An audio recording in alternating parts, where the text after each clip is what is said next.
Okay, now we can break down the individual chakras, starting with the root chakra. The root chakra is the base of the spine.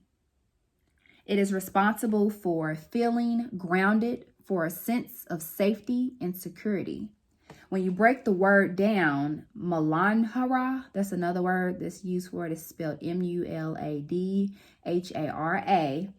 but the Mula part stands for root, and the Adhara represents support. It's the most instinctual chakra. So in reality, it's your survival instincts, the fight or flight. Aromatherapy also has a powerful healing property that awakens the feeling of safety and security. You can open your root chakra by burning earthly essential oils like candles, sandalwood, cypress, cedarwood, rosewood, cloves, or black pepper. Two of my newest crystals. The first crystal I want to talk about is called the chocolate calcite tumble. The chocolate calcite, Calcite, tumbled, Tumbled. I believe that's how I'm gonna say it. This stone is for happiness and peace. It's for increasing your awareness of prosperity and opportunities for personal growth within your life. Working with this stone encourages pursuit of your heart's wishes and desires and wanting to discover greater happiness in your life. This pretty light blue one is called the Amazonite. The Amazonite. That's the way I'm going to pronounce it. It's spelled Amazonite. Amazonite. This stone is good for the throat chakra.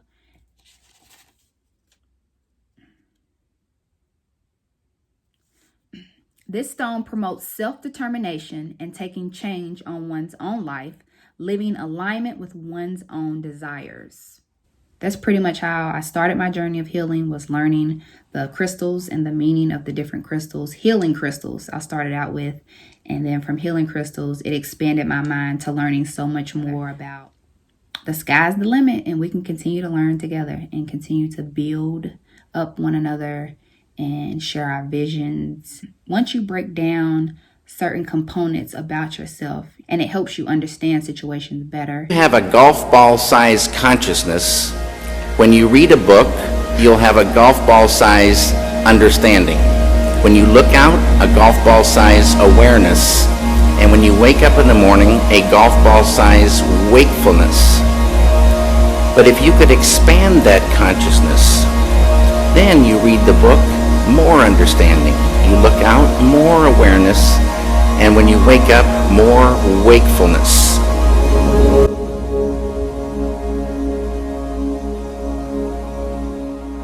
When I started meditating, I was filled with anxieties, filled with fears, kind of a depression and anger.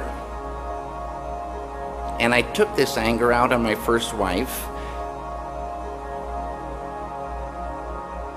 After 2 weeks of meditation, she comes to me and she says, "This anger, where did it go?" And I didn't even realize it had lifted.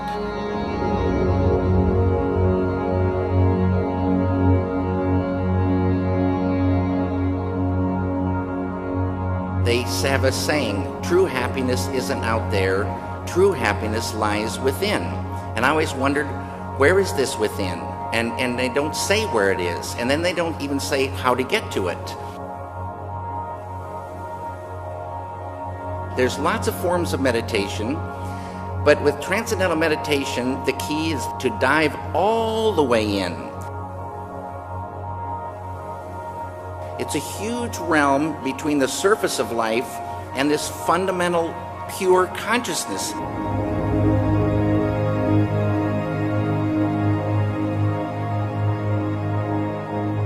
Now, these negative things like anger and depression and sorrow, they're beautiful things in a story, but they're like a poison to the filmmaker. They're a poison to the painter. They're poison to creativity. They're like a vice grip.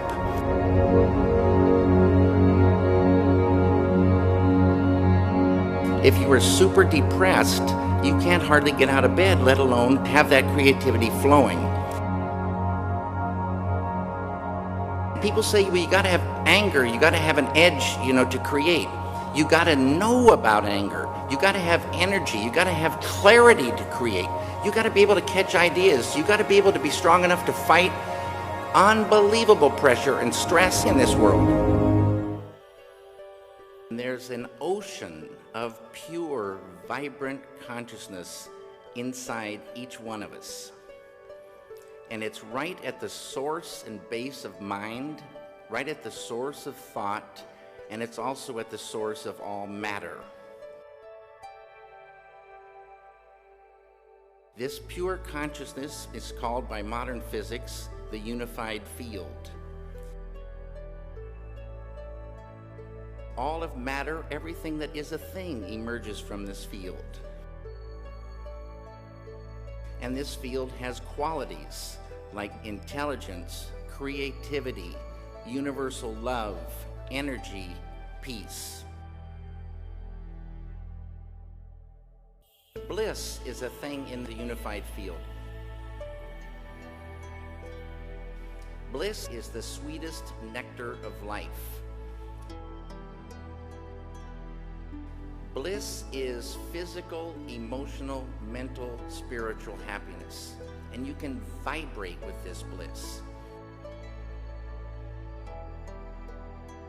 And it's not the intellectual understanding of this field, but the experiencing of it that does everything. You dive within and experiencing this field of pure consciousness, and you enliven it, you unfold it, it grows.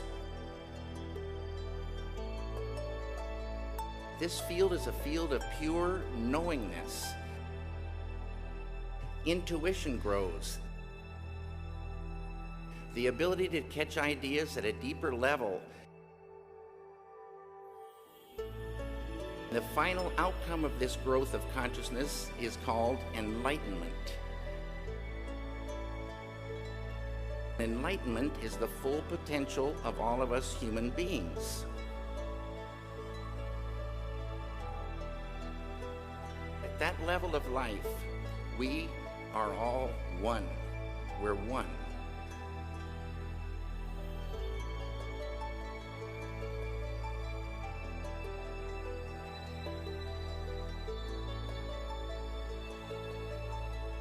Always remember to keep your energy and vibrations high at all times, because there are people and things out here that try to destroy your peace every single day. So be mindful every day before you go out to not let anybody disturb your peace.